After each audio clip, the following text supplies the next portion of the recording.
اور ملکی اکانومی اس سے خود بخود گرو کرتی جائے گی۔ اسی طرح سے وہ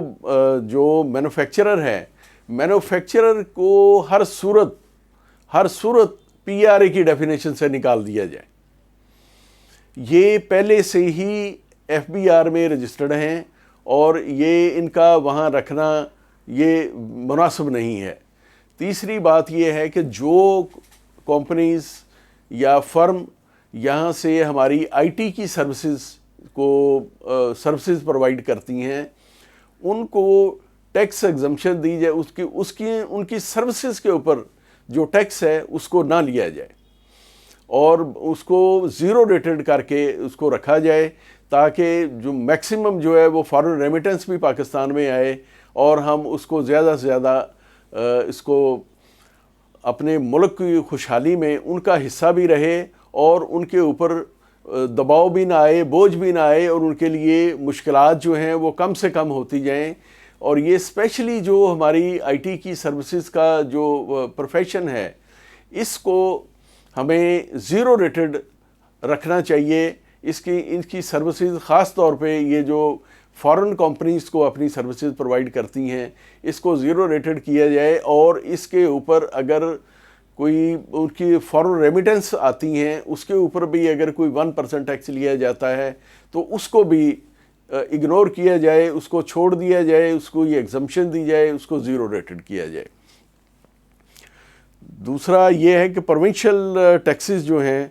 ان میں بھی فائلر اور نان فائلر کا ڈیفرنس اس میں بھی رکھا جائے۔ اس طرح سے جو فائلر ہیں وہ انکریج ہوں گے اور جو نان فائلر ہیں وہ ڈسکریج ہوں گے۔ اس ریٹ کا جو فرق ہے اس کو بھی ہمیں بہتر کرنا ہوگا۔ اگر یہ ریٹ کا فرق بہتر ہوگا تو میکسیمم لوگ جو ہیں وہ ایٹومیٹکلی آپ کی ٹیکس براڈننگ میں وہ آتے جائیں گے، ٹیکس بیس ہماری بڑھتی جائے گی۔ ٹیکس بیس بڑھے گی تو جو ایگزسٹنگ ٹیکس پیئر ہیں ان کے اوپر سے بھی ہمارا جو پریشر ہے وہ بھی کم ہوتا جائے گا۔ سب سے بڑی بات جو ہماری سروسز سیکٹر ہیں، جیسے شادی ہال ہے، بڑے بڑے ہالوں میں ایگزیبیشن، آرٹس ایگزیبیشن کروائی جاتی ہیں، اور اور پبلک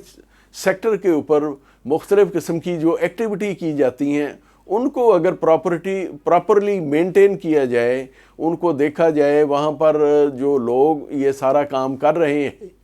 اگر وہ پبلک وہ اپنے اس کے کمپلیٹ نیم اینڈ ایڈریسز وغیرہ لے کے تو اگر وہ ڈپارٹمنٹ کو پرووائڈ کریں تو اس سے ایک بہت بڑا ایک جو ہمارا سیکٹر ہے وہ یہ پروموٹ ہو سکتا ہے۔ جو ہماری شادی ہال وغیرہ ہیں، آرٹس گیلریز ہیں، آرٹ پبلک کی گیدرنگ ہے، اور اس کے علاوہ جو پبلک مقامات پر مختلف قسم کا جو ڈیٹا ہے اس کو اکٹھا کیا جائے تو اس سے بہت سی ایسے ٹیکس پیئر ڈیٹیکٹ ہوں گے جو ابھی تک اس ٹیکس بیس میں آئے نہیں، جن کو آنا چاہیے تھا۔ پی آر اے کے ریٹس میں ہر صورت کمی لائی جائے، اس کو یونیورسل کیا جائے۔ یہ جس طرح سے ہمارا جتنے صوبے ہیں ہر ایک نے، جیسے ہمارا بلوچستان ہے، خیبر پختونخوا ہے، پنجاب ہے، سندھ ہے، آزاد کشمیر ہے، گلگت بلتستان ہے، ان سب نے اپنے الگ الگ ریٹس جو ہیں وہ رکھے ہوئے ہیں۔ تو ان سب کا جو ریٹ ہے اس کو یونیورسل ہونا چاہیے۔ سروسز کے اوپر سب کا یونیورسل ریٹ ہوگا تو ایک ڈسکریمنیشن جو ہے وہ ختم ہو جائے گی ٹیکس پیئرز کے لیے، کہ وہ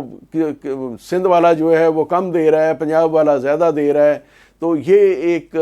ڈسکریمنیشن ہے، یہ ڈسکریج کرتی ہے ٹیکس دینے والوں کو کہ میں پنجاب میں اتنا ٹیکس کیوں دوں جو سندھ والا جو ہے وہ اتنا کم کیوں لے رہا ہے، یا باقی صوبے جو ہیں وہ اسی سروسز کے اوپر کم لے رہے ہیں۔ تو اس کو جو ہے وہ بنانا بڑا ضروری ہے۔ اور ٹیکس کٹوتی کی ایڈجسٹمنٹس یہ بہت ہی ضروری ہے۔ ٹیکس کٹوتی کی ایڈجسٹمنٹ جو ہے اس کو یہ ملنی چاہیے۔ جو بھی کوئی پروکیورمنٹ کی جاتی ہے، کوئی سروسز دی جاتی ہیں، تو اس کے اوپر جو ٹیکس ڈیڈکٹ ہوتا ہے، اگر وہ اس میں ایڈیشنل ایکسٹرا ٹیکس آ جاتا ہے یا زیادہ آ جاتا ہے تو اس کی ایڈجسٹمنٹ ملنی چاہیے. یہ ٹیکس پیئر کا رائٹ ہے جس سے اس کو محروم نہیں کیا جا سکتا.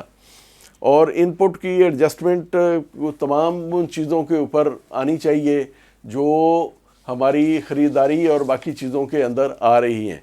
تو اس کے لیے خاص طور پہ جو ہمارا فارن ریمیٹنس کا ہے اس کے لیے ایک علیحدہ شیڈول جو ہے وہ بنایا جائے تاکہ ملکی سطح کے اوپر جو آئی ٹی کی سروسز ہیں ان کو زیادہ پروموٹ کیا جا سکے.